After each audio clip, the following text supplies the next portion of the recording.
नमस्कार दोस्तों, आप सभी का बहुत बहुत स्वागत है आपके अपने YouTube चैनल इंग्लिश एजुकेशन में। दोस्तों मैं हूं दुर्गा प्रसाद यादव और आज की इस वीडियो का हमारा टॉपिक रहेगा फिगर ऑफ स्पीच।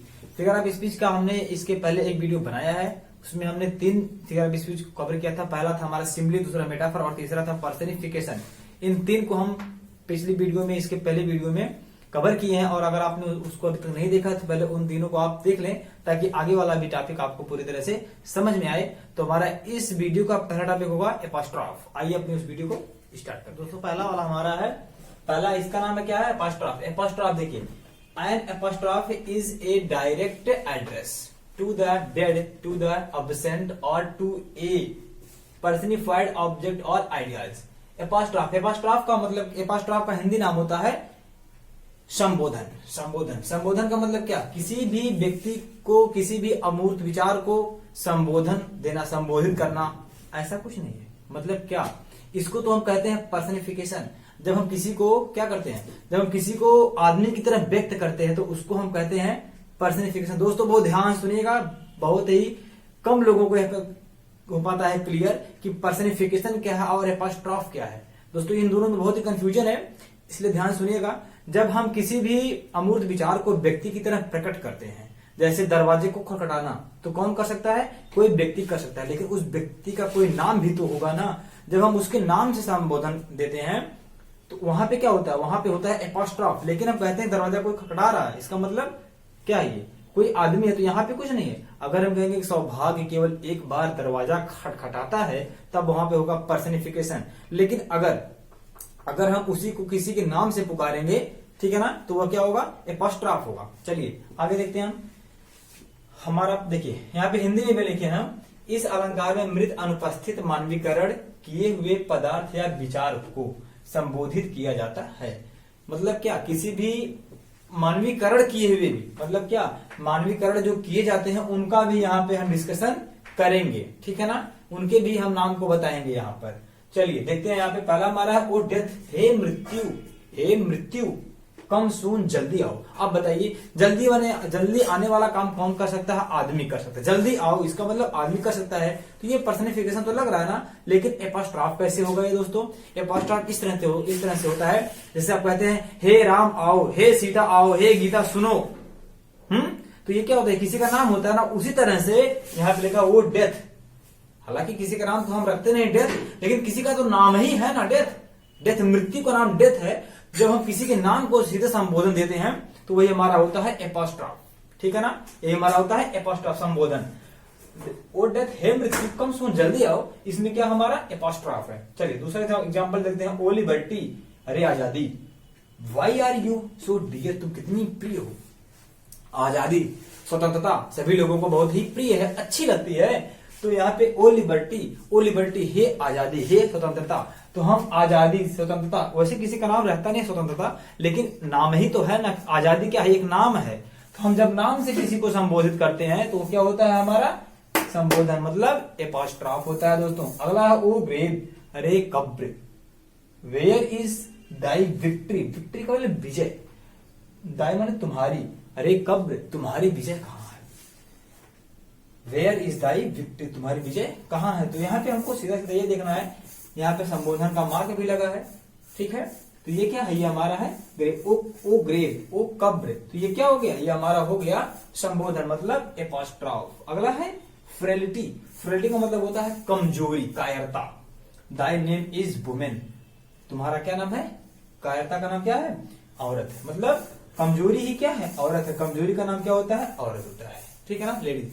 चलिए ये था हमारा। अगला है मिल्टन। लास्ट में हमने चलते चलते आपको सोचा कि पूरा क्लियर ही कर दे। देखिए यहाँ पे मिल्टन किसी का नाम ही था ना, पहले मिल्टन किसी का नाम था, तो कह रहा कि Milton thou shouldst be living at this hour, ए मिल्टन तुम्हें इस समय, इस घड़ी में, इस समय क्या है, लिविंग मतलब रहना चाहिए था, उपस्थित होना चाहिए था, जिंदा रहना चाहिए था। कह रहा कि हे Milton thou shouldst be living at this hour, तुम्हें इस समय होना चाहिए था, रहना चाहिए। तो ये था हमारा एपोस्ट्रॉफ, संबोधन। दोस्तों आई होप आपको समझ में आया होगा।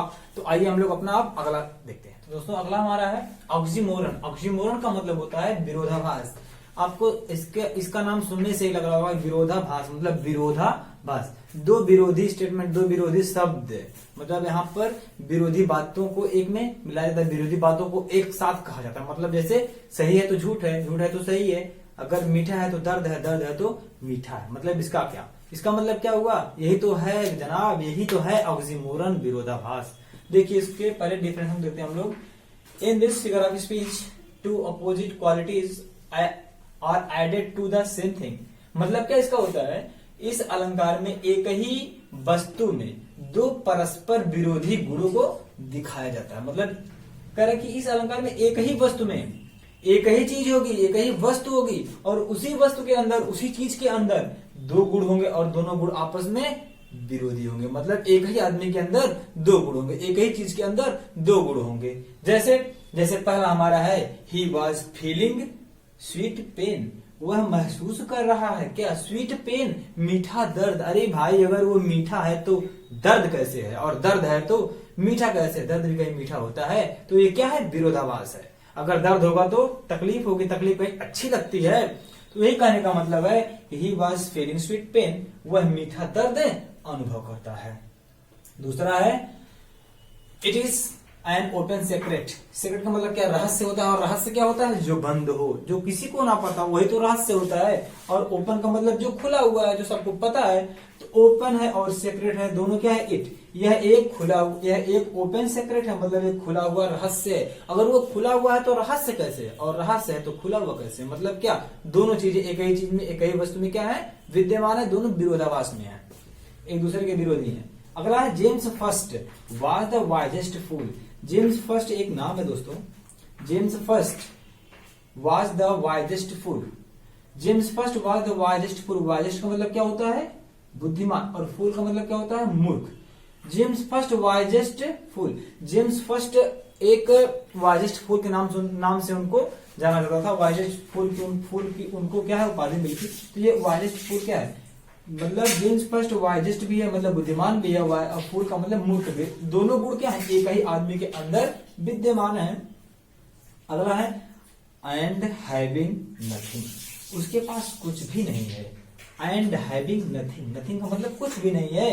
ही हैथ ऑल, फिर भी उसके पास सब कुछ है। अगर कुछ नहीं है सब कुछ कैसे है, और अगर सब कुछ है तो कुछ नहीं है, कैसे संभव है। तो ये दोनों किसके अंदर है, ही के अंदर दोनों गुण विद्यमान है, नथिंग भी है और हैथ ऑल भी, मतलब कुछ भी नहीं है फिर भी सब कुछ है। दोनों गुण क्या है, आपस में विरोधी हैं। और लास्ट एग्जांपल हमारा है, ही इज रेगुलरली इरेगुलर, मतलब क्या, वह नियमित है लेकिन फिर भी क्या है, इरेगुलर, मतलब अनियमित है। वह नियमित होते हुए भी अनियमित, मतलब काम तो पर डे होता है लेकिन वो टाइम से नहीं होता होगा, यही ना। तो ये कहने का मतलब था, यही था विरोधाभास। तो दोस्तों आई होप आपको हमारा वीडियो पसंद आया होगा। आइए हम लोग आगे भी बढ़ते हैं। अभी दोस्तों अगला हमारा है हाइपरबोल। हाइपरबोल का मतलब होता है अतिशयोक्ति। अतिशयोक्ति का मतलब क्या होता है, जैसे किसी भी बात को आगे बढ़ा चढ़ा करके बोल देना। अभी हम आपको एक फनी वर्ड बताएंगे, जैसे हाइपरबोल। हाइपरबोल का मतलब आप समझ लीजिएगा इस तरह से, हाई फाई बोल। इसमें हाई फाई बोला जाता है दोस्तों। हाँ, जैसे किसी भी बात को बहुत घटा करके, बहुत बढ़ा करके, हाई फाई उसमें जोड़ करके बताएंगे आप, तो क्या होगा, हाइपरबोल होगा। वही तो होता है अतिशयोक्ति। देखिए यहाँ पे क्या है, in hyperbole things are shown as great और लेस, बेटर और worse than they real are. क्या कर रहा है, रियल आर। इस अलंकार में किसी बात को वास्तविकता से कहीं अधिक चढ़ा बढ़ाकर या तो बहुत घटाकर प्रयोग किया जाता है। इस अलंकार में किसी भी बात को जो वास्तविकता उसकी होगी उससे कहीं अधिक चढ़ा बढ़ा करके या तो फिर अधिक घटा करके, इस तरह से हम इसमें प्रयोग करते हैं। ठीक है ना। तो देखिए यहाँ पे क्या है, यहाँ पे हमारा एग्जाम्पल पहला है, सी वेप्ट, वह रोई ओशियंस ऑफ टीयर्स, और आंसुओं के सागर बह गए। वह रोई और आंसुओं के सागर बह गए। इसका मतलब क्या, किसी के रोने से, आंसुओं से, किसी के रोने के आंसुओं से सागर बहते हैं। एक थाली भी हो जाए तो बहुत है। इसका मतलब क्या है, उसमें बहुत हाई फाई बोल दिया गया, बहुत ज्यादा हो गया, मतलब क्या, सागर को बहा दिया आंसुओं से। अगला है, reverse of blood flowed in the battle, मतलब युद्ध में खूनों की नदियां बह गई। युद्ध में खूनों की नदियां बह गई। कितना खून बहा कि नदी बहने लगी है, कितना खून बह गया कि नदियां बहने लगी। तो दोस्तों इसमें क्या है, इसमें बहुत ज्यादा अधिक बढ़ा चढ़ा करके बताया जा रहा है बात को। चलिए अगला हमारा है, I have not seen him, मैंने उसे नहीं देखा फॉर एजेस, मतलब युगों युगों से, मैंने उसको कई युग से नहीं देखा। आप तो अभी कई युग के हैं, आप तो अभी 10, 20, 25 साल 30 साल के होंगे, तो उसका क्या कर रहा है, कई युगों से नहीं देखा। लेकिन दोस्तों आप बताइए कि हम लोग ऐसा क्यों कर रहे हैं, ऐसा हम लोग क्यों कर रहे हैं, हम उसको साफ साफ क्यों नहीं कर रहे, हम उसको बहुत दिनों से नहीं देखे हैं, तो सिंपल वे में रहेगा। लेकिन हम अपनी बात को वजनदार बनाने के लिए, प्रभावशाली बनाने के लिए, सुनने में अच्छा, आकर्षक, रोचक बनाने के लिए ऐसा करते हैं, उसी को तो कहते हैं फिगर ऑफ स्पीच।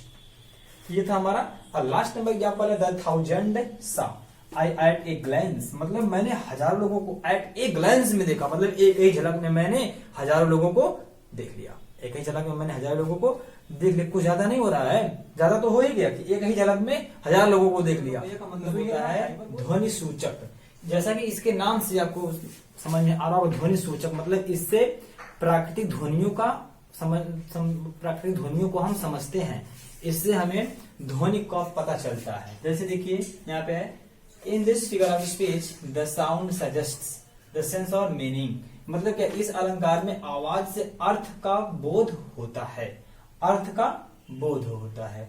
तो स्पष्ट सब कुछ इसमें है कि ध्वनि सुनेंगे आप और ध्वनि से आपको लगेगा हाँ ये किसी चीज की ध्वनियां हैं, ठीक है ना, इसमें हम केवल ध्वनियों को ही पहचानते हैं, बस यही हमारा होता है ऑनोमेटोपोइया। चलिए दोस्तों इसका एग्जांपल देखते हैं। I babble on the pebble, I babble on the pebble, I babble babble बिलाप, मैं सुनता हूं, मैं आवाजों को सुनता हूं, मैं बिलाप करता हूं। तो यहाँ पे सुनने का अर्थ मैं सुनता हूं ऑन द पेबल्स, पेबल्स का मतलब होता है कंकड़ पत्थर, कंकड़ पत्थर के ऊपर, ठीक है ना।